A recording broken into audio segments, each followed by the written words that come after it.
Donc, bonjour à toutes et tous, je suis David Guillochot, donc DG de Zest, qui est à l'initiative de cette série de webinars qu'on a appelé Le Monde d'après, et qu'on a commencé les jours d'avant le déconfinement. L'idée était de pouvoir avoir des conversations qui pouvaient être utiles pour éclairer un petit peu ce qui se faisait pendant notre confinement, ce qui se prépare pendant le déconfinement et aussi, bien entendu, alimenter nos réflexions, nos actions dans les organisations, dans les entreprises. Et on a reçu, voilà, on a eu 6 autres webinars que je vous invite à regarder dans la chaîne YouTube de Zest, NIUP. Avec cet objectif, ça m'a semblé hyper naturel et nécessaire d'adresser un sujet dont on ne parle pas beaucoup en ce moment dans les webinars qui sont tellement nombreux sur le sujet, qui sont les relations sociales. Alors, on parle beaucoup de télétravail, ça c'est sûr, hein, le nombre de webinars sur le télétravail est très important. Il y a des superbes études qui sont des enquêtes qui sont en cours sur le sujet, et ça va être important de pouvoir le voir. Les relations sociales, elles ont, et on va le voir, commencer à être sur le pont pendant le confinement, et elles le sont et elles le seront encore plus. En tout cas, c'est le sujet d'aujourd'hui avec lequel et pour lequel j'ai le plaisir d'accueillir François Gueuse et Vincent Berthelot. Bonjour messieurs. Bonjour. Alors, comme je disais un peu en clin d'œil, ça s'annonce intéressant parce que vous aimez être un peu dans la position du balcon dans la salle de théâtre et vous avez toujours un avis assez aiguisé et toujours intéressant. Parfois, on peut ne pas être d'accord ensemble d'ailleurs, mais peu importe, la richesse du débat est toujours très, très positive. Et en plus, vous avez comme caractéristique de vous intéresser particulièrement à ce sujet des relations sociales depuis fortement et depuis longtemps.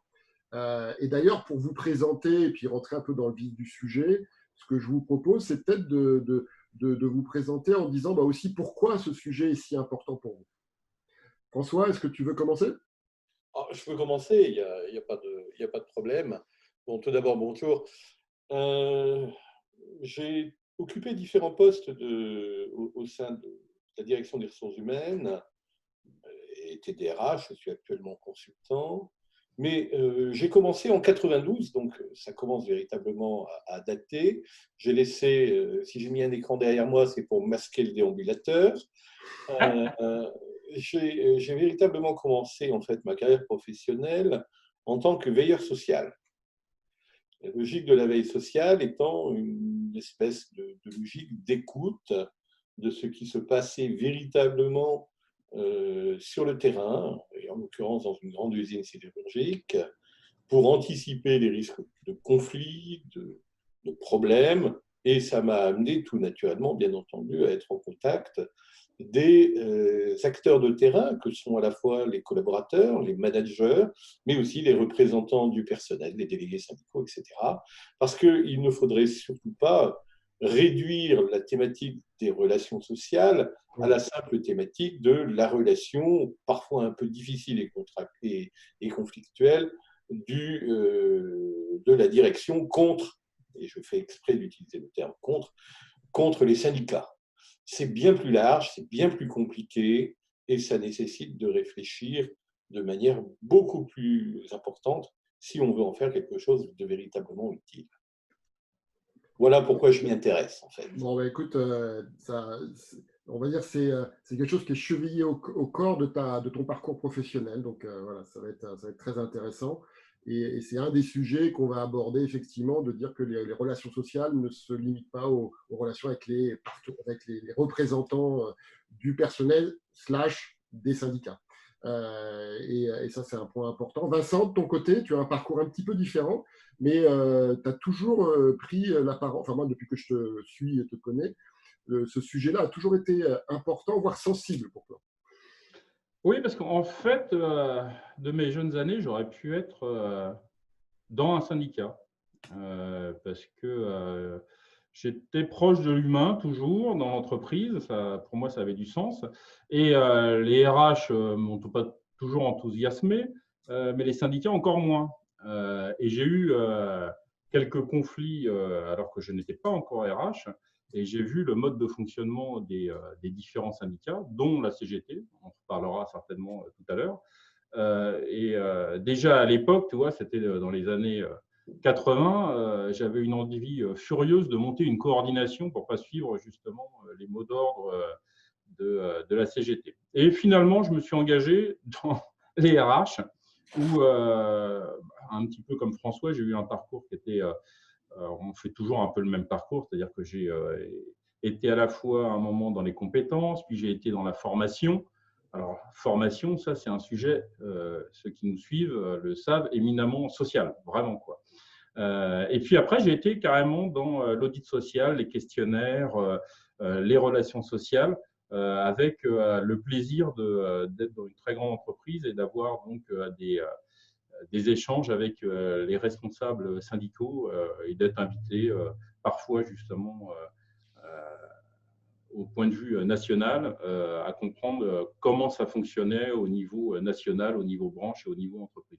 Donc oui, je trouve c'est passionnant et je trouve que ça serait très dangereux et ça se peut hein, d'avoir un monde de l'entreprise sans syndicat demain. Donc forcément, enfin, il y a cette notion effectivement de représentation et on va justement parler. Cette notion de représentation est certainement une des questions, un des dispositifs, un des mécanismes de la relation sociale qui justifie certainement les syndicats et des processus de collaboration ou d'échange, en tout cas plus ou moins formels avec eux. Et rentrons dans le vif du sujet.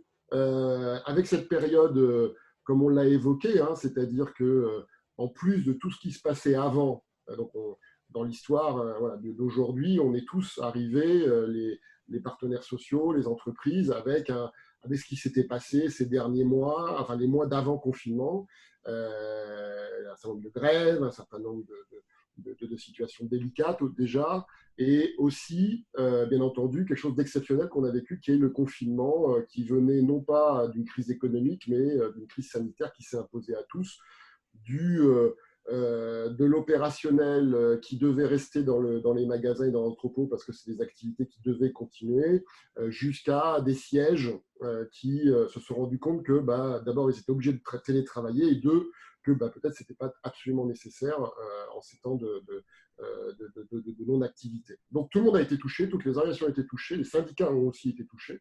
Un certain nombre de choses qu'ils avaient prévues ont été arrêtées. Par contre, quelque chose qui a été particulièrement important, c'est une espèce d'agenda incroyable qui s'est un peu technique au départ, avec des mesures d'accompagnement du chômage partiel, par exemple, avec les éléments sanitaires qui s'imposaient au public, enfin aux salariés qui étaient encore en activité pour les accueillir du public. Et donc là, il y a eu, comme vous l'avez dit, quand on attendait un peu que les gens se connectent, il y a eu beaucoup d'activités, beaucoup d'accords qui ont été faits, beaucoup d'échanges qui ont été faits. Alors comment vous voyez un petit peu ces relations sociales qui ont passé ce stress test quelque part de ce moment un peu particulier où il y avait beaucoup de sujets qui étaient obligatoires, un peu techniques, absolument nécessaires, qu'il fallait adresser très rapidement, ce qui n'est pas toujours la situation du dialogue social. Vincent ? Je commence. Alors, très rapidement, parce que c'est toi qui interviendras plus là-dessus, Vincent. Il m'a fait rire ce matin. Il y avait, comme je le disais tout à l'heure, il y avait ce matin une conférence de presse de l'association des journalistes sociaux où étaient invités les représentants syndicaux des grands syndicats français. Et 5500 accords ont été signés quand même. Donc, ça, c'est notre ami président du MEDEF qui le précisait. Et Laurent Berger a eu un bon mot, il a dit, mais qu'on me donne le gars qui a donné l'acronyme de ARM à ces accords. Ça m'a fait assez rire. Mais je pense que, tu vois, sur les 5500 accords, François me corrigera si nécessaire, il n'y a pas eu tant de négociations que ça. C'est-à-dire qu'il a fallu mettre en place très rapidement ça concernait, comme tu dis, chômage partiel, télétravail, conditions sanitaires. Et je ne pense pas qu'il y ait eu beaucoup de négociations, mais on y reviendra sur comment se sont passées justement ces négociations. Vas-y, François. Oui, je suis assez d'accord avec toi. D'une certaine façon, j'ai envie de dire que la période qu'on a connue se caractérise par quelque chose qu'on pourrait qualifier de nécessité fait loi. D'une certaine façon, tout le monde était, excusez-moi le terme, dans la seringue, et il était absolument nécessaire que de trouver un mode de fonctionnement rapidement qui soit un petit peu respectueux de toutes les situations. C'est ce qui explique d'une certaine façon qu'il y a eu énormément d'accords, c'est vrai, qu'il y a eu tout un ensemble de discussions, c'est vrai, mais de là à parler de négociations longues, difficiles, etc., non. En fait, je pense que dans la majorité des cas, on est arrivé à des situations d'équilibre assez vite. Pour la simple et bonne raison qu'un grand nombre d'entreprises ont bien compris que pour faire face d'une certaine façon à des situations telles que celle-là, la mobilisation de tous était nécessaire. Or, d'une certaine façon, j'ai envie de dire, je ne vais pas citer Thorez, mais c'est les gars retroussons nos manches. Et on en est là, d'une certaine façon. On en était là pendant ce point-là. Est-ce qu'il s'agit véritablement de thématiques et de problématiques de négociation ?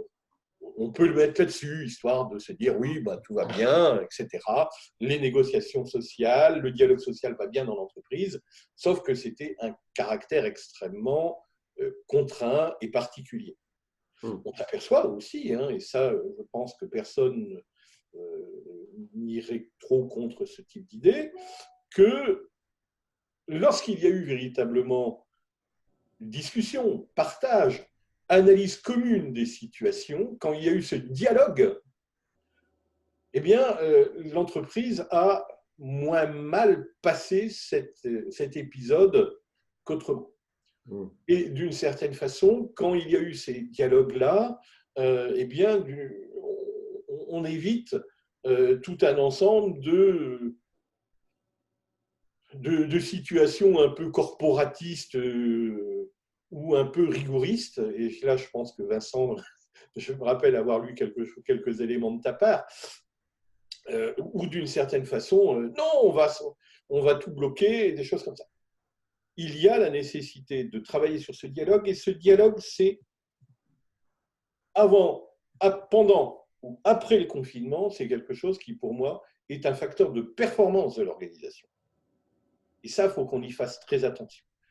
Le point, c'est qu'un dialogue normal et sincère, d'une certaine façon, ce n'est pas si simple. Ça se construit sur le temps. Et d'une certaine façon, il faut que les uns et les autres, on abandonne des positions dogmatiques pour véritablement se mettre à la place de nos interlocuteurs. Vincent, tu rigoles, mais je t'en prie. Non, il y a eu un super boulot. Les CSE se sont tenus plusieurs fois, parfois par semaine. Ils sont tenus des fois jusqu'à 20 heures. Et dans l'ensemble, ils se sont adaptés. Alors, il faut savoir, par exemple, qu'ils ont été… c'est assez impressionnant parce que, tu le sais bien, David, il y a eu le télétravail. Avant le Covid, tout le monde disait le télétravail, c'est bien pour les autres. Pour nous, c'est compliqué, notre culture, machin et rien. Finalement, le télétravail, ça a fonctionné. Enfin, le télétravail dégradé, ça a quand même fonctionné. Et les gens ne sont pas traumatisés, puisque plus des 3/4 voudraient continuer en télétravail. Je ne te parle pas d'un télétravail 5 jours par semaine, mais peut-être 2-3 jours. Bien, pour le CSA, c'est pareil, ils ont dû s'adapter. C'est-à-dire comment voter quand tu es à distance, avec 30 personnes. Certains ont pris des partenaires, tu vois, informatiques pour pouvoir voter. D'autres se sont organisés simplement avec Skype. Et là où, oui, je plaisantais avec mon ami François, c'est qu'il y a un seul syndicat qui a réussi à créer des problèmes, c'était la CGT. Donc, eux, ils n'ont pas de chance, quoi. Ils ont toujours des problèmes de connexion, ils ont toujours des problèmes d'écran noir, ils ont toujours des problèmes, etc. Ce qui fait qu'il y a certains CSE qui ont été à rallonge. Et pour avoir été, moi, dans des grandes réunions, des salles, etc., c'est un petit peu comme quand tu as une déclaration préalable qui dure à peu près une demi-heure. C'est la même chose, quoi. Et le dialogue social, c'est ça qui me choque, quoi. Je ne suis pas anti-CGTiste, simplement, il y en a très peu qui ont compris le monde d'après. Hein. C'est-à-dire qu'ils sont dans les process. Et quand François disait ça, c'est quand tu vois ce qui s'est passé dans certaines entreprises françaises. Je veux dire, s'attacher au moindre détail du process, alors que à la maison qui brûle, c'est l'entreprise qui brûle. Je veux dire, ça fait partie d'un esprit quand même, qui est un esprit qui est quand même encore dans la lutte finale et dans le patron et comment a des intérêts qui sont divergents, voire opposés à ceux des salariés. Alors que sur le coup, c'était quand même des process qui devaient sauver rapidement l'entreprise. Donc, pour moi, c'est vrai que c'est assez gênant, alors qu'on est dans une situation qui est une situation dégradée, de continuer encore à jouer avec plus ou moins, j'allais dire, d'honnêteté, cette carte de multiples obstacles. Pour faire quoi au final quoi. C'est ça surtout. Quel est l'objectif au final? Vas-y. Vincent, dans ce que tu dis, que d'une certaine façon, il ne faut pas oublier un point, c'est que quand on commence à parler de dialogue social, l'un des véritables facteurs de la réussite, c'est la confiance. S'il n'y a pas cette confiance, on se réfugie les uns et les autres dans les process. Et si on reprend certains exemples dont tu parlais tout à l'heure, on pourrait parler de l'histoire Renault. Hein, on n'a pas respecté les process. Et paf! Et d'une certaine façon, c'est des vieilles habitudes qui reviennent là-dessus. Alors, tout le monde est tombé à bras raccourcis sur le syndicat qui, entre guillemets, a tout bloqué à cause d'eux. Mais oui, mais il faut être quand même particulièrement con pour ne pas savoir que de toute façon, la confiance est faible avec ce syndicat, qu'ils sont procéduriers, etc. Je suis désolé, on les dit, ils sont cons, ils ont tout bloqué, mais ceux qui se sont mis en position de lancer ce blocage, ils sont aussi cons. Excusez-moi d'être direct, hein, mais on est bien dans ces logiques-là. Peut-être pas incompétent, léger, oui, certainement, oui. Tout à fait. C'est particulièrement léger. Et ce n'est pas parce qu'on est en situation de crise, en situation d'extrême urgence, que, entre guillemets, tout le passif a été effacé. Donc on est bien dans cette approche où on est sur une logique où il va falloir qu'on déconfine, entre guillemets, nos esprits sur le dialogue social, qu'on abandonne les représentations débiles que peuvent avoir certains, de la direction ou des partenaires sociaux. Hein. J'ai envie d'envoyer tout le monde dos à dos dans cette affaire-là. On est bien dans une logique où si l'on veut faire du dialogue, et pour moi c'est un point extrêmement important, un élément de performance pour les entreprises et nos organisations, ce qui est rendu possible par le fait que, d'une certaine façon, les éléments de négociation sont renvoyés de plus en plus vers l'entreprise, parfois en déshabillant un peu trop, d'ailleurs, les niveaux centraux. Hein, ce qui fait que ça peut générer de multiples blocages et surtout, ça empêche de temps en temps, et on l'a vu dans la mise en œuvre des dispositifs d'activité réduite, etc., les informations ne sont pas remontées assez vite pour tenir compte des situations des uns et des autres. Chaque entreprise est différente. Mais on va devoir avancer là-dessus et d'une certaine façon, parce que je ne voudrais pas qu'on se limite au simple dialogue social avec les partenaires sociaux, on va avoir à prendre en compte tout un ensemble de choses. Le dialogue social, c'est aussi d'être en contact avec les collaborateurs, c'est leur écoute, c'est écouter collaborateurs, managers, partenaires sociaux, et d'être attentif extrêmement à tout ce qu'ils nous disent. L'étude qui est parue hier nous dit que globalement, il y aurait encore 42% des salariés qui se déclarent en détresse psychologique. 47% pendant le confinement. On va en parler. Enfin, on va en parler juste après. On va faire vraiment un zoom effectivement sur l'état psychologique, qui est une donnée particulièrement importante dans le moment que les organisations vivent, hein, parce que je pense que c'est assez unique d'avoir eu ça. Je reviens simplement rapidement sur cette notion de dialogue, enfin de process, de dialogue, si ce n'est pas de collaboration. pendant cette période où effectivement c'était obligatoire de le faire, une nécessité, il y avait aussi une urgence et il y avait une contrainte qui était la distanciation.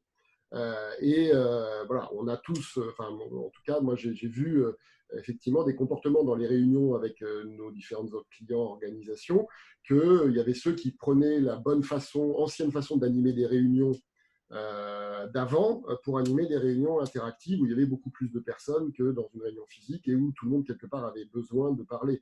Et donc il fallait un peu adapter les process, on va dire. Et ça, s'il n'y a pas l'esprit, eh bien on applique la loi, on va dire ça comme ça, c'est ce que vous évoquiez. Et toutes les variations n'ont pas été dans la même ligne de départ. Nous, on a un client qui a obtenu un accord pour une réduction des salaires. Je pense que c'est à peu près quelques semaines après le confinement officiel. Donc, et c'est une entreprise familiale qui a des relations sociales qui sont, on va dire, anciennes, établies. Il y a cette confiance, j'imagine, qui est établie. Et à l'inverse, j'ai une autre organisation en tête où ne serait-ce que poser la question dans les baromètres qui étaient faits dans leur organisation, de poser une question qui pouvait être interprétée potentiellement par le syndicat le plus réfractaire, eh bien, quelque part, censurer la question. C'est-à-dire qu'on s'interdisait de poser la question comment, par exemple, vivez-vous le télétravail, parce que ça pouvait avoir une influence sur une négociation à venir. Alors que c'était effectivement une question d'empathie par rapport à la situation, par rapport aux collaborateurs. Alors, justement, cette empathie par rapport aux collaborateurs, l'état psychologique, nous, on monitore effectivement beaucoup d'organisations, c'est notre chance. Ce qu'on a constaté, c'est que l'humeur, on va dire, des collaborateurs pendant cette phase-là a baissé, mais n'a pas été trop dégradée. Voilà, c'est-à-dire qu'on n'a pas atteint des niveaux, on est toujours resté, on va dire, au-dessus de la moyenne, si je synthétise. Par contre, sur le stress, on a identifié une augmentation significative des situations assez fortes de surstress. C'est-à-dire que la proportion des gens qui étaient stressés a nettement augmenté par rapport à la période antérieure. Voilà. Et il est fort probable que cette situation continue et on voit qu'avec le retour plutôt en activité, le stress ne diminue pas, mais plutôt augmente. Et le surstress augmente. Et c'est quelque chose qui a plutôt un certain effet halo, c'est-à-dire que ce n'est pas quelque chose qui s'éteint et qui s'allume facilement. C'est quelque chose qui dure et qui laisse des traces. Alors justement, par rapport à cet état, un peu de situation psychologique et une caractéristique importante de la donne de l'entreprise d'après, du moment, comment vous voyez le dialogue social par rapport à ça ? Est-ce que ça va changer la place de l'humain, l'empathie organisationnelle ? Est-ce que les syndicats vont plus prendre en compte ce que ressentent leurs collaborateurs et les inquiétudes qu'ils ont que les directives qu'ils peuvent avoir éventuellement dans certains cas? Est-ce que les patrons, comme on dit dans ce genre de situation souvent, est-ce qu'ils vont, parce qu'ils l'ont vécu eux-mêmes, comprendre l'impact psychologique et physique peut-être de cette crise qui est sans comparaison? Moi, j'ai le retour de la CFDT et CFE-CGC dans des grandes entreprises, voire grandes branches. Ils ont fait le boulot d'information, alors surtout d'ailleurs auprès de leurs adhérents et de leurs délégués, sur tout ce qui était les consignes sanitaires, mais aussi, c'est très important dans le stress, c'est l'état de l'entreprise et le devenir de certains postes. Parce que ce qui stresse, c'est ça, c'est-à-dire que de quoi sera fait demain, vu les actualités économiques et vu l'arrêt parfois total de certaines entreprises. Ils ont aussi fait des questions-réponses. Ils ont aussi fait des webconférences avec leurs experts sociaux, voire des avocats. Donc, il y a eu tout un travail qu'on ne voit pas, nous, forcément. C'est-à-dire qu'on pourrait se dire, mais qu'est-ce qu'ont fait les syndicats, quoi ? Parce que les RH ont énormément communiqué. Alors, je n'irai pas jusqu'à applaudir les RH comme on a applaudi les soignants, à la demande de certains, mais ils ont sacrément bossé, quoi. Ils étaient sur le pont. Mais les syndicats aussi, sauf qu'on ne les a pas vus. Et ils ont fait un sacré boulot. Alors, après, c'est une espèce de presque descente hiérarchique pour le coup, parce qu'ils ont fait surtout le boulot au niveau de leurs adhérents, de leurs syndiqués, et c'est à ces derniers de retransmettre ça à l'ensemble des salariés. Donc, c'est assez intéressant. Après, est-ce que tu sais bien qu'on a eu tous les scénarios possibles et ce qui s'annonce quand même actuellement, c'est pas une révolution totale du dialogue social de l'entreprise. Alors, on en reparlera, je pense, vers la fin de l'entretien, mais c'est vrai qu'il faudra de plus en plus un dialogue social au moins tripartite, un minimum. C'est-à-dire que c'est plus possible d'avoir seulement les RH, les syndicats et les salariés qui ont élu leurs représentants qui n'ont pas le mot à dire pendant plusieurs années. Je veux dire, c'est actuellement, vu ce qui s'est passé avec le télétravail, c'est-à-dire vu la montée en autonomie, la demande de sens et puis la capacité à se débrouiller de la plupart des salariés, comment accepter de leur part, alors quand on voit déjà les élections professionnelles, la baisse du nombre de votants, et quand on voit encore plus le nombre d'adhérents, ça ne sera pas possible de continuer comme ça. Si on veut que le dialogue syndical et le dialogue social vivent, il va falloir vraiment aussi qu'ils fassent leur révolution.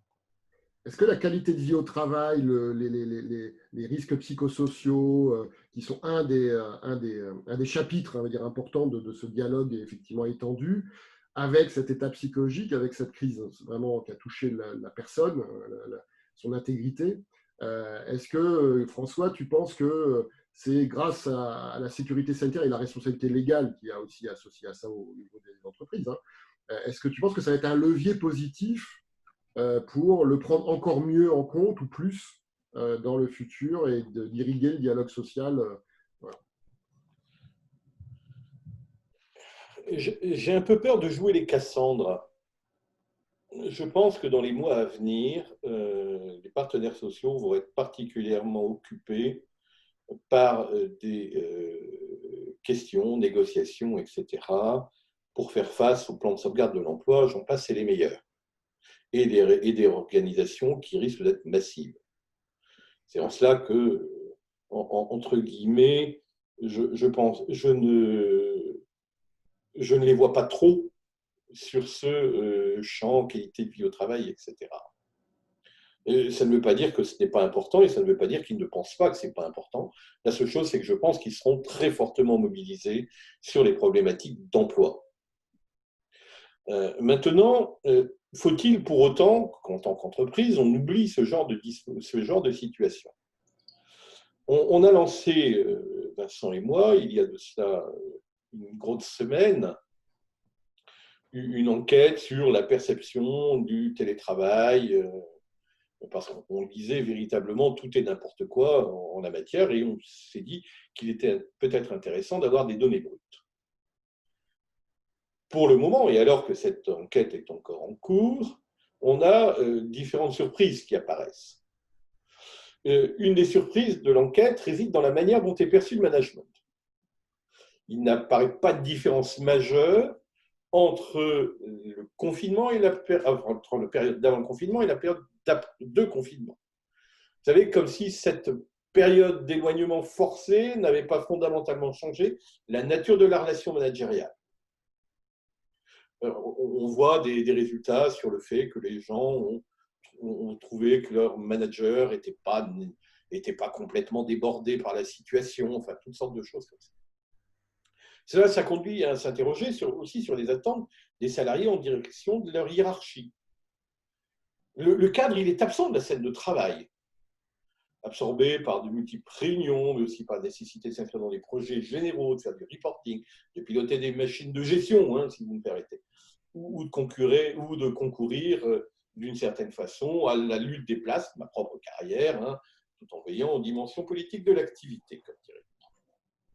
En fait, les salariés disent qu'ils ont simplement besoin d'une relation régulière et confiante. C'est qu'une part modeste hein, de l'activité du management, il faut bien en avoir ça en tête, hein, mais d'une certaine façon, on pourrait ainsi dire que le management en télétravail nous a fait passer d'un management distancié dans une proximité, avant le confinement, à une espèce de management de proximité dans la distance. on inverse les choses, vous voyez, d'une certaine façon. C'est ce qui explique aussi que tout un ensemble d'indicateurs, comme tu le disais, David, hein, dans tes propres enquêtes, ça ne s'est pas effondré. Hein. C'est comme si, d'une certaine façon, on était passé d'une distance relationnelle avant à une distance physique après. Voilà. Sauf que, d'une certaine façon, cette transition, c'est pas les mêmes modes de management. Ça va laisser des traces. Il va falloir qu'on anticipe de nouveaux modes de relations sociales. Et c'est plus, tu disais tout à l'heure, Vincent, jeu à 3, moi j'ai envie de dire jeu à 4, voire à 5. Le premier, la DRH, le dépositaire des relations sociales structurées, formalisées, etc., les partenaires sociaux, les salariés, les managers, qui ont une posture et qui ont un rôle particulier, et également, j'ai envie de dire, l'auditeur social, qui est celui qui, d'une certaine façon, et plus ou parfois, dans certains groupes, quand ça existe, est en charge de faire tourner un petit peu tout ça et de mettre de l'huile dans chacun de ses rouages. Parce que c'est plus si simple que ça, et cette prolifération, cette multiplication d'acteurs va faire que, d'une certaine façon, on va essayer d'avancer.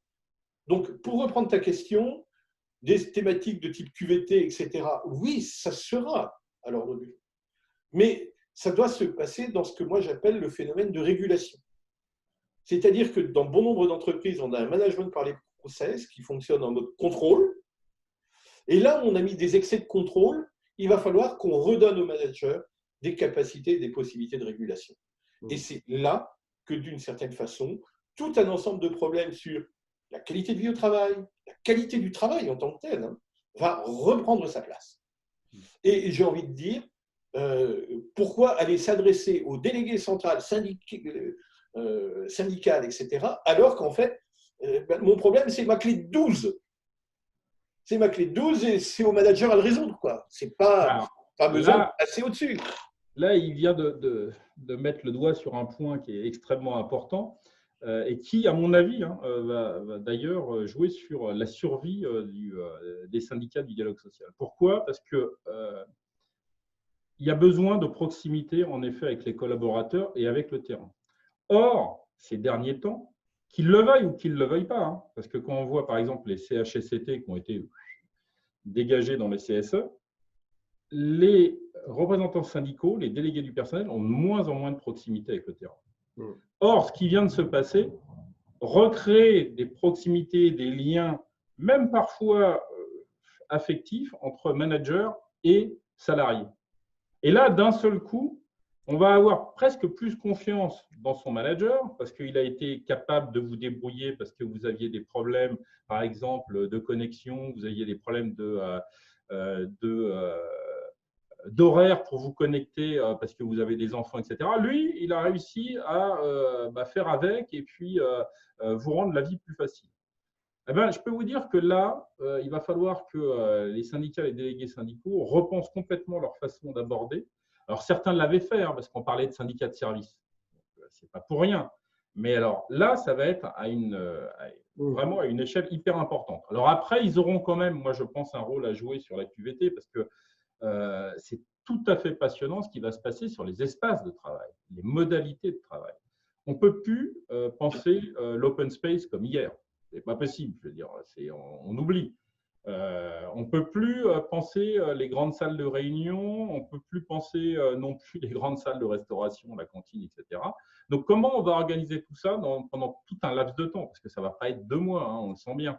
Ça, c'est passionnant. C'est-à-dire qu'on va être obligé de repenser nos espaces de travail et peut-être d'y gagner. Parce que les espaces de travail, je veux dire que ce soit le bureau individuel, qui n'est souvent pas individuel, qu'on partageait souvent à 2 ou 3, et seuls ceux qui avaient le Graal avaient leur bureau individuel. Donc, tu avais le droit à la photo de ce que tu veux, la belle famille, les enfants ou Johnny Hallyday, et la musique parfois. Tu avais les open space de l'autre côté où tu avais des managers à côté des toilettes.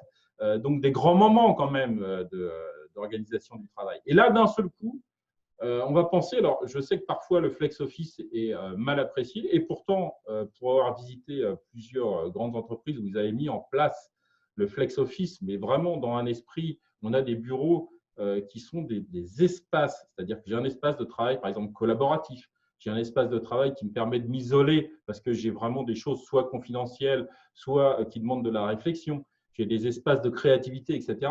Mais je pense que c'est ça qui va être, à mon avis, l'avenir, avec une dose de télétravail beaucoup plus importante. Et là, forcément, il va y avoir des sacrées négociations à avoir et il va falloir être documenté, il va falloir être compétent sur la question, il va falloir se former du côté des syndicats pour être au niveau quoi, et comprendre quels sont à la fois les enjeux, quelles sont les expériences qui ont été menées, qu'est-ce qui va, qu'est-ce qui ne va pas. Et, comme le disait aussi François, comprendre du côté des salariés, c'est quoi leurs attentes. Est-ce qu'ils ont une forte attente de revenir au travail?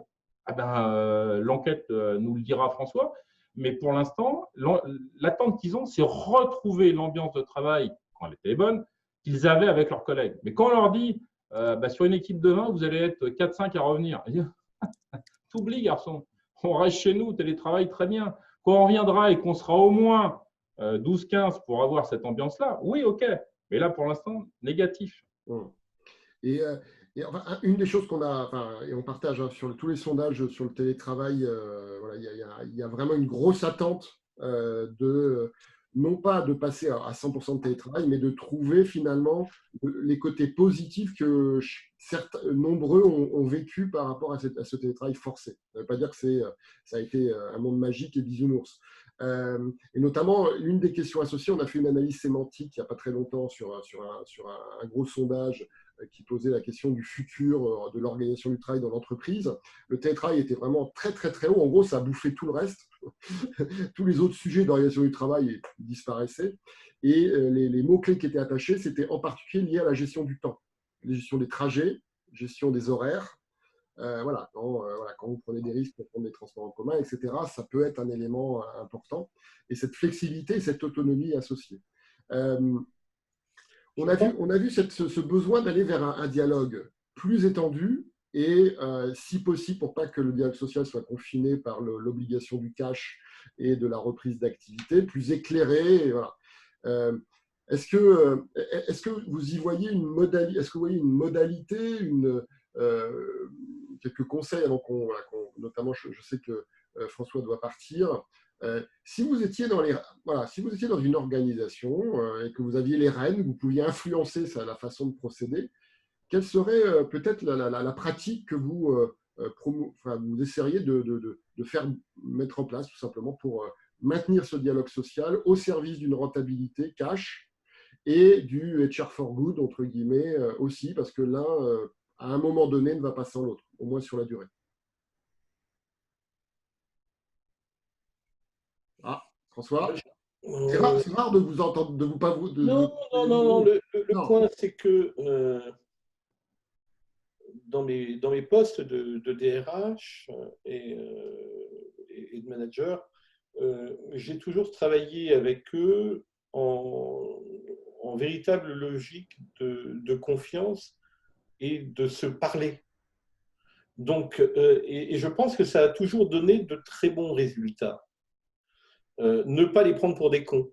Excusez-moi, hein, voilà. Ne pas prendre les managers non plus pour des cons.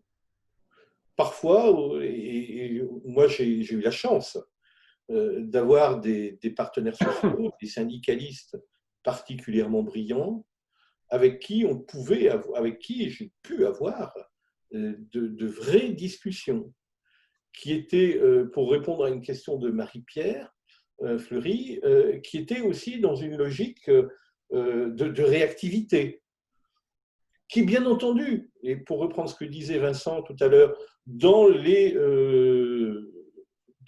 instances, vous savez, celles où on a le compte-rendu qui est publié et des choses comme ça, on est parfois dans le jeu de marionnettes. Hein, on a parfois le petit théâtre. Mais derrière, dans le bureau, j'ai toujours eu d'excellentes réunions avec eux. Et d'une certaine façon, j'en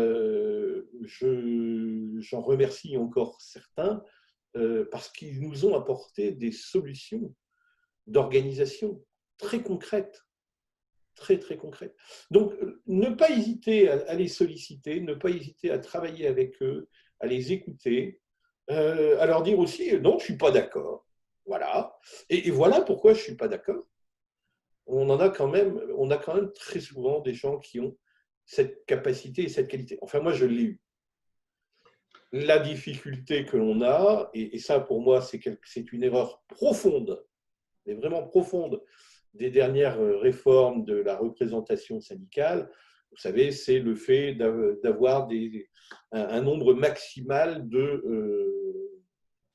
je dirais, de mandats dans la foulée. Or, d'une certaine façon, ces gens se forment sur la durée à la compréhension, aux enjeux de l'entreprise, etc. Et ce n'est pas en les changeant tous les 2 mandats qu'on va avancer sur quoi que ce soit. Si on veut construire des relations sociales, syndicales, durables, ça se fait sur une durée là aussi. Moi, je me rappelle, le premier poste en milieu hospitalier que j'ai tenu, j'avais en face de moi le délégué de la CGT qui me disait « Ah, mais vous savez, monsieur Gosse, de toute façon, moi, je serai encore là dans 5 ans, vous serez parti. Vous n'aurez même pas compris le mode de fonctionnement de la boutique. » Je dis bah, « Expliquez-le-moi. » Et d'une certaine façon, j'ai tenu plus de 5 ans. Mais c'est un point où, d'une certaine façon, ce sont des choses qui se construisent, c'est dans la durée, et ce n'est pas dans la précipitation qu'on peut y arriver. Je brûle de vous donner un élément un peu concret pour vous faire réagir. Pendant cette période, on a augmenté chez beaucoup de clients l'utilisation, quelque part, du sondage, et donc de la prise directe, donc un mode de représentation quantitatif, on va dire, de ce que pensent et de ce que veulent, quelque part, les collaborateurs. En court-circuitant, on va dire, quelque part, temporellement et physiquement, des marobettes qui étaient annuelles, voire tous les 2 ans, qui étaient encadrées, avec un dialogue social très, très resserré en petits comités avant que ça infuse 6-9 mois après vers l'ensemble des collaborateurs. Donc, il y a eu une accélération de ça. Aujourd'hui, avant le confinement, on avait un client CSE. Un client CSE qui a dit « j'achète Zest » entre guillemets, pour faire du bon CSE, on va dire ça comme ça. Est-ce que vous pensez que la position par rapport à cette instrumentalisation, cette écoute plus directe de l'ensemble des collaborateurs, y compris des managers, est-ce que ça va être quelque chose qui va donner du pouvoir, qui va déstabiliser, qui est un élément positif pour justement alimenter ce dialogue et quelque part le rendre plus participatif? Je peux répondre, puis je vais devoir vous laisser. Tu vas devoir nous quitter, donc tu as la priorité. Tout d'abord, je suis assez d'accord avec ta posture. Personnellement, quand j'interviens sur ce genre de dispositif, là, en tant que conseil, je travaille toujours avec 2 donneurs d'ordre, la direction et les partenaires sociaux, quelle que soit leur tendance les uns des autres. C'est un point important. Le point important, c'est en tant qu'auditeur social, je ne suis pas consultant, je suis auditeur. En tant qu'auditeur social, nous ne sommes ni d'un côté ni de l'autre. On est là pour décrire une situation réelle, constatée, leur faire partager des situations qui parfois sont gênantes pour les syndicats ou parfois sont gênantes pour la direction, ou parfois gênantes pour les 2. Et notre rôle en tant qu'auditeur, et je pense que c'est aussi celui que tu prends, David, c'est la posture que tu prends, c'est de leur dire, attendez, là, ça ne va pas, les gars. Maintenant, comment vous faites pour vous en sortir? Parce que aussi, la réponse, ça doit venir de vous. Et il faut qu'on fasse extrêmement attention dans cette logique. Je pense que c'est une très bonne chose que tout un ensemble d'entreprises se soit mise à questionner directement les salariés. Cette logique de prise directe est importante. Il faut malgré tout aussi faire attention aux réponses et aux délais de réponse que l'on apporte. Parce que j'en vois qui posent des questions, sortent des beaux graphiques, puis reposent des questions, ressortent de beaux graphiques, et puis les gens ils disent bah, ils ont fait quoi là? À part poser des questions, qu'est-ce qu'ils foutent? Et ça, c'est important d'avoir ça en tête. Oui, tout à fait d'accord. Voilà. Merci François, je sais que tu dois partir, on va garder Vincent 5 minutes. Voilà. Nos auditeurs. Bonne journée à vous en tout cas. Ouais, merci de ta participation et à très bientôt. Vincent, on avait comme une des questions, c'était sur le. Alors déjà, est-ce que tu veux réagir par rapport déjà à ce premier point? Alors oui, je pense que tout le monde a intérêt à lire Sun Tzu, l'art de la guerre, mais tout le monde n'a pas intérêt à l'appliquer. La guerre est tromperie et duperie. Et trop souvent, dans les négociations syndicales, on en est là, mais du côté à la fois patronal et syndical. On a déjà un objectif, on sait déjà ce qu'on veut atteindre, et tout le reste, on entoure, on discute, etc. Mais là, je pense qu'on est passé à autre chose actuellement, et ce que tu dis sur les enquêtes va dans ce sens-là, c'est-à-dire que on doit se dire les choses en toute transparence, et on doit faire avec au mieux possible, avec les attentes des salariés et les revendications des syndicats, mais tout en préservant l'avenir de l'entreprise. C'est exactement ce qui se passe actuellement, c'est-à-dire que tout sera maintenant sous le joug de quels vont être les résultats à 6 mois, à 1 an, etc. Parce que certains me parlaient des conditions de l'emploi, etc. Et que oui, mais les conditions de l'emploi, il n'y a plus rien à négocier quand il n'y a plus d'emploi. Donc, on va être vraiment dans un dialogue social qui va être actuellement. Là, je pense qu'il faut qu'il soit d'une honnêteté et d'une transparence presque confondante par rapport à ce qu'on a l'habitude depuis des années de voir dans. Enfin, moi, j'ai vraiment vu, avec d'ailleurs, comme le disait François, avec des souvenirs amusés de très, très bons responsables syndicaux par rapport à la direction. Oui, enfin moi j'ai vécu ça aussi quand j'étais consultant. Je me souviens d'un site industriel de R&D où le représentant, enfin voilà, le délégué, eh bien, il y avait une espèce de connivence très très très très saine avec le directeur du site. Et d'ailleurs, à un moment donné, il a voulu le directeur du site a voulu le promouvoir comme patron du site, on va dire opérationnel. Et là, il s'est trouvé dans une espèce de schizophrénie. Voilà. Et il est devenu, et je crois que ça a été un truc qui a été bénéfique pour tous les, entre guillemets, les salariés qui étaient sur ce site. Parce qu'il avait des leviers voilà, managériaux nouveaux par rapport à des idéaux, c'est certes, mais aussi effectivement des choses très pratiques. C'est ce qu'on disait tout à l'heure, c'est-à-dire que François disait qu'il faut du temps pour être un bon responsable syndical. Je le pense aussi, mais il n'en faut pas trop. Et c'est pour ça que c'est très important de la part des RH de permettre des passerelles à ces représentants syndicaux, de permettre de la reconnaissance du parcours syndical. Quelqu'un qui a été 10, 15 ans dans le monde syndical et qui a montré des compétences dans l'acquisition, par exemple, des données, dans la capacité à faire des propositions qui tenaient la route, dans l'écoute, dans l'expression, etc., c'est soft skills en quelque sorte, elles peuvent trouver à être réemployées comme salariés dans un autre emploi, quoi. À un moment, il faut donner aussi l'opportunité à ces responsables syndicaux de pouvoir sortir du monde syndical et revenir dans l'entreprise. Et certains, moi j'en connais, hein, l'ont fait de façon tout à fait brillante, parfois en revenant dans, c'est fou ça, dans les relations sociales, dans l'édite sociale, parfois en redevenant manager. Et c'est très bien parce qu'à un moment, quand même, quand les années passent, tu oublies un petit peu l'expérience du terrain, quoi, quand même. Hein, oui, c'est un peu la discussion sur les maires. Enfin, oui, non, mais c'est ça. Ouais.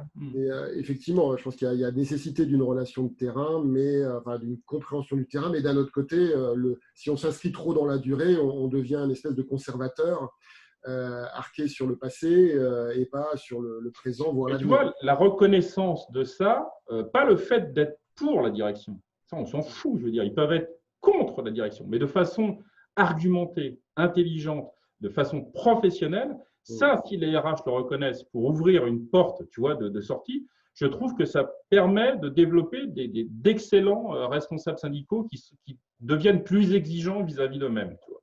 Ouais, et en fait, souvent les relations sociales, alors il y a ce côté très représentant de syndicats, d'organisations, hein, qui peut être très parasitant et par rapport à des modèles allemands qui a été une des questions, qui est à mon avis une très grosse différence de la place du politique, on va dire ça comme ça, sans émettre d'avis, mais on en a à voir. C'est clairement quelque chose qui parasite. Et après, c'est une question de bonhomme et de bonne femme. Comme pour voilà, je pense on voit très vite s'il y a le bon état d'esprit. Je crois que c'était un des mots qui a été dit. Tu vois, les soft skills que tu évoquais, la volonté de ne pas être on va dire, le faillot de la direction ou le faillot de son syndicat, mais d'être la vraie représentation de son organisation pour le bien de cette organisation, qui est l'entreprise, et de ses salariés. Et je pense que c'est effectivement, ça nécessite de détecter, mais des deux côtés d'ailleurs, les bons, on va dire, représentants du personnel, de les mettre en valeur, de les écouter aussi quand ils ont des positions argumentées. Absolument. Et constructives aussi, parce que tout le monde a y gagné. Enfin, dans cette crise, le chiffre d'affaires, l'ouverture des magasins va dépendre si les collaborateurs sont là. Et donc, on peut pas les remplacer encore par des robots. Donc, la dimension humaine fait partie du cash. On peut pas, sauf quand on est sur une rente de situation.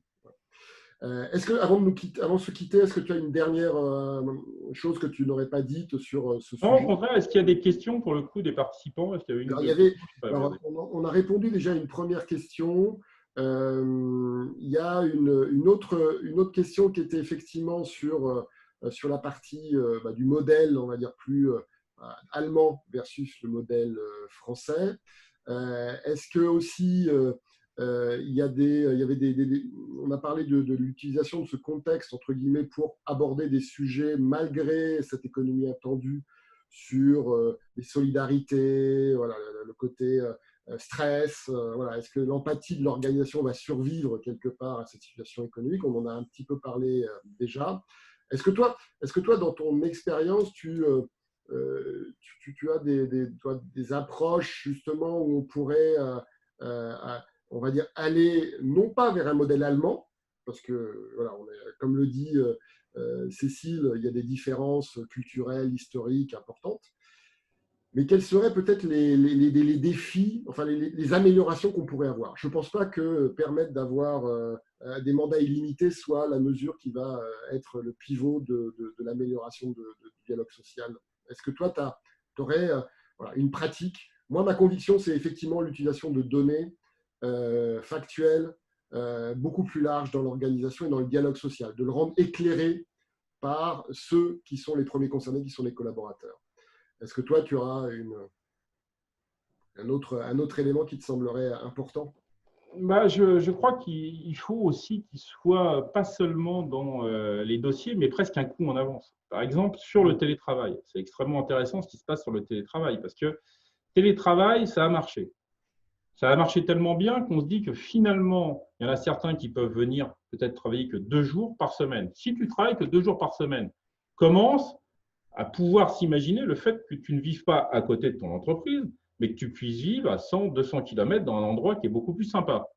Tu vis à 100, 200 km. On peut très bien, avec les syndicats, avoir des accords de ce type-là. Sauf que le deuxième jeton, c'est OK, mais si je peux vivre à 100, 200 km de mon entreprise, pourquoi je ne peux pas vivre non plus dans un autre pays? Et si je vis dans un autre pays, qu'est-ce qui me dit que l'entreprise ne peut pas carrément sous-traiter, externaliser en Inde, partout ailleurs, au Vietnam, où il y a des très bons, par exemple, informaticiens. Donc, tu vois, ne serait-ce que l'emploi, du point de vue actuellement là, des syndicats, moi, je serais eux, je m'intéresserais. Alors, tu dis les données. Les données, c'est l'intelligence artificielle, c'est les data analysts, etc. C'est le télétravail demain, c'est tout le digital, c'est cette transformation qui arrive. Alors, ils le font déjà, hein, parce que personnellement, je suis intervenu plusieurs fois, moi, sur pas mal de ces sujets vis-à-vis de certaines confédérations syndicales. Ils le font déjà, mais il faudrait qu'ils le fassent encore plus, carrément en nommant chez eux des gens où on leur dit, on voit qu'ils ont une appétence là-dessus, on voit qu'ils commencent à avoir certaines compétences, on leur dit, Banco, tu vas devenir notre référent, quoi. Et quand il y aura des négociations, quand on va ouvrir des réflexions, etc., ce sera toi qui représenteras le syndicat. Je pense que c'est vraiment là-dessus alors, il doit y avoir, bien sûr, la base qui est la connaissance du droit social, du droit des accords de l'entreprise, etc. Tout ce qu'on connaît déjà. Mais ça, je veux dire, ils sont hyper bons là-dessus. Mais il doit y avoir aussi un éclairage parce qu'on est en train, vraiment, on le sent. Avec le Covid, on sent que ça peut basculer vers d'autres modes de travail, d'autres, etc. Et donc là-dessus, moi, je crois vraiment qu'ils ont quelque chose à jouer. Et j'ai vu, alors pour le coup, la CGT organisait des conférences, tu vois, sur par exemple l'avenir du travail, qui étaient super intéressantes et qui fonctionnaient très bien. Donc, pour moi, ils peuvent aussi éclairer les salariés sur l'avenir avec à la fois les opportunités, les risques, et eux, comment ils vont s'en saisir. Mais c'est clair, enfin, ce que tu dis est clair, un élément qu'il faut qu'on ait toujours en tête, c'est que toujours cette histoire de bonhomme et de bonne femme, un délégué, un représentant du personnel, il a un historique, il a peut-être pour la première fois pratiqué le télétravail de sa vie, voilà, et comme d'ailleurs son patron. Donc voilà, on est aussi sur quelques terrains, on va dire, inconnus. On est aussi sur des priorités, on va dire, qui ne sont peut-être pas exactement les mêmes. Et ce qui est sûr, enfin, nous, on l'a vraiment constaté, il y a une vraie attente de l'ensemble des collaborateurs. Enfin, alors, on ne peut pas comparer toujours sur les organisations, mais il y a de vraies attentes. Donc, c'est une opportunité. C'est-à-dire qu'on ne peut pas dialoguer et on ne peut pas impliquer les collaborateurs s'ils s'en foutent, en fait. Mais il y a un vrai niveau d'engagement, il y a un vrai niveau d'interrogation et de besoin de dialogue pour construire le futur et répondre éventuellement à leurs inquiétudes. Et ça, patron comme syndicat, c'est un terrain de jeu qui peut être constructif ou un sujet effectivement, de conflit. Et ce que disait Cécile c'est simple, mais c'est effectivement, avant de prendre des décisions, d'avoir un vrai dialogue et de pouvoir vraiment avoir une discussion éclairée, éventuellement avec de la donnée, et aussi avec une ouverture d'esprit, et notamment en ayant anticipé, comme tu l'as dit très bien, en ayant fait de la prospective un peu en avance de phase pour pouvoir anticiper les Mais ce que tu disais tout à l'heure, là, tu vois, c'est intéressant parce que quand tu es avec les partenaires sociaux, souvent on revient, les salariés nous ont dit, les salariés pensent, etc. Souvent, on ne partage pas, tu vois, on dit, c'est bizarre, on n'entend pas la même chose. Mais si ils venaient nous dire, les salariés nous disent au travers des enquêtes, des sondages, sur tant de personnes, sur machin, etc., ça a un autre poids quand même. Exactement. Et clairement, pour le voir dans certaines de chez nos clients, c'est les deux ou l'un des deux qui a un peu peur de ça. Ouais. Voilà. Oui, tu as raison. Ouais. À la fois les directions, les RH dans certains cas, et de l'autre côté, et les délégués ou les syndicats. Non, Voilà. mais quelque part, tu vois, quand tu dis ça, c'est que on a peur aussi de la réalité du terrain. Imagine l'état des salariés quand ils entendent soit les directions, soit les représentants syndicaux être complètement à côté de la plaque ou dans le déni ou par rapport à leur vécu, par rapport à leurs attentes. C'est dramatique, quoi. Il y a bien un moment où il faut dire, les salariés, ce qu'ils voudraient, c'est ça. Pour l'instant, on n'est peut-être pas capable, tu vois, on comprend, quoi. Mais on va tous ensemble essayer de faire un plan pour arriver à tel et tel état. Mais c'est juste à la fois dramatique et tu sais, quelque part, il ne faut pas non plus trop se poser des questions des fois sur l'engagement. Quand tu es dans une situation de double bind comme ça, quoi, comment tu vis, toi, ton engagement vis-à-vis de l'entreprise? Enfin, tu préfères vraiment qu'on te dise la vérité et ce que tu as exprimé et avec qu'est-ce qu'on en fait plutôt qu'on réponde complètement à côté, quoi. Ouais, c'est une des bonnes pratiques de la gestion de crise en général, hein, c'est de ne pas s'éloigner de la vérité. Parce que il y a une espèce de surcoût potentiel quand on ment, qui est exponentiel par rapport à une situation, on va dire, normale. Et effectivement, très bonne idée, enfin, proposée par Cécile encore, qui est pourquoi pas des études conjointes. On a un client qui l'a fait récemment, où dans le groupe de travail qui a travaillé sur l'utilisation de Zest, il y avait des délégués, des représentants du personnel, en plus de managers et de collaborateurs. Et ben, écoutez, ça a été extraordinaire. Bon, mais c'est clair qu'ils ne l'ont pas fait parce qu'ils manquaient de confiance avant. Je pense qu'il y avait déjà effectivement un train, etc. Je vous remercie beaucoup pour tous ceux qui sont restés un petit peu plus longtemps, pour toi en particulier, Vincent, pour ta participation. J'espère que voilà, tout ça va un peu alimenter une conversation, mais surtout des actes, que le dialogue social ne soit pas mis sous le tasseau d'un monde du passé et en plus d'une crise économique. Voilà, parce que c'est important, on en est persuadé. Merci Vincent. Merci à toi, David. Ciao. Ciao, ciao.